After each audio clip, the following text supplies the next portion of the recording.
Sizning orzungiz bu sizniki va uni kimdir amalga oshirishga majbur emas.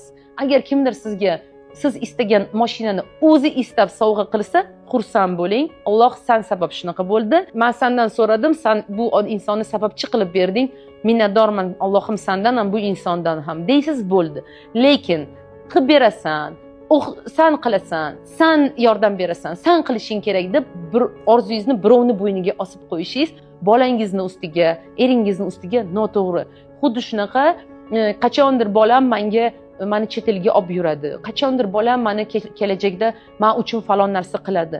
O'zingiz hozir harakat qiling. Dadam, akam, erim, falonim, pismadonim, rahbarim kimdir qilish kerak degan narsani olib tashlaymizda, mas'uliyatni mana bu yerga bo'ynimizga olamiz. Ya'ni mas'uliyat deganda men o'z orzuyim uchun mas'uliyatni o'z bo'ynimga olaman. O'zim maqsadimga o'zim harakat qilaman. Kimdir siz uchun maqsadingiz tomon harakat qilib berishga majbur emas. Ana shu narsani prям bu tiniq anaqa qilib mana shu yerga yozib qo'ying o'zingizga. Prям mana shu tizga, qattingizga xohlasangiz yozib qo'ying-da. Просто bir umrga shuni eslab qoling.